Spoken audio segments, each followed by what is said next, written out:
Hey guys, Omega Dan here and welcome back to the channel. Now, if you missed the old days where you had all the classic games and are avid Sega Genesis fans, well, let me help you take a stroll down memory lane because I have a Sega Genesis Mini here and I have to say, I think it might be interesting as your next tech purchase. Let's get started.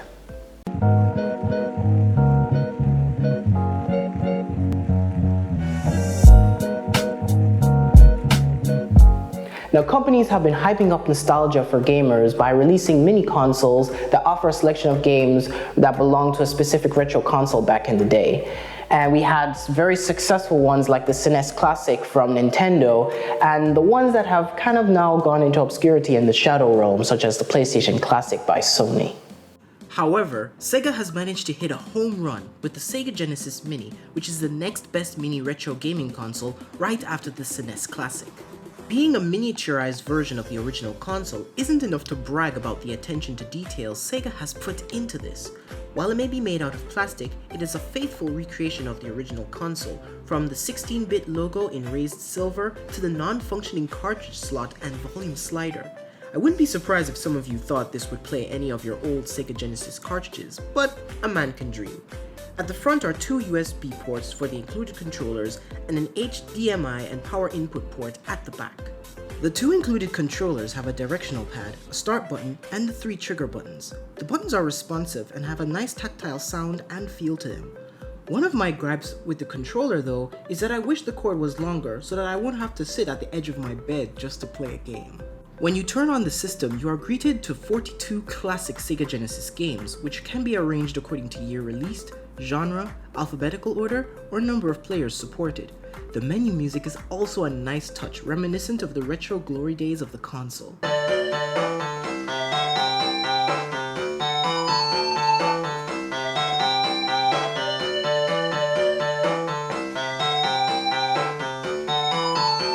In the settings menu, you can change the screen settings to play the games in either the standard 4:3 or widescreen mode. At 4:3 aspect ratio, you have a limited option of wallpaper changes you can make, and I do wish they had a bit more. Each game has multiple save files where you can load and start from where you left off. These options can be accessed by holding down the start button in-game. I do prefer this over the method used for the SNES Classic, where you have to go and manually press the reset button on the console to head back to the menu and save.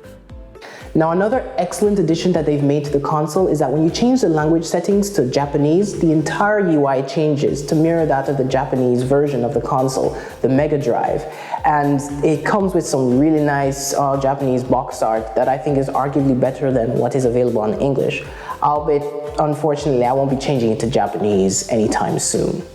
All the games play pretty well, and we have well-known titles such as the first 2 Sonic games, Golden Axe, Comix Zone, Castlevania Bloodlines, Contra Hardcore, Street Fighter II Special Championship Edition, and so forth. A lot of these titles definitely reminded me of how incredibly difficult video games were back in the day, and the learning curve needed to beat any of them. Some of these titles, however, such as Virtua Fighter 2 and Toe Jam and Earl, are completely forgettable, and they'll have you going between bored and irritated very quickly. Now, my second major gripe with the controller is that when you're playing a game like Street Fighter 2, you have to press the start button constantly in order to switch between punches and kicks. And that can mean the difference between having a perfect victory or an astounding defeat. And in this case, this is probably the only time I would recommend that you buy a 6-button controller so that you won't have this issue whatsoever. Now, this is the Sega Genesis Classics from @Games, and when you compare the two, you can definitely see the difference. The games that are downloaded on here are, very difficult to play. They're slow, dip frame rates. The UI is just god-awful. The settings are bare bones. The organization of the games could be a lot better. It just makes it seem like a rush job. And yes, while you can probably play cartridges in this one, I mean, if you're gonna preload games onto it, just make sure that they perform as well as people expect. So if you have to choose between the two, just go with the one Sega has to offer.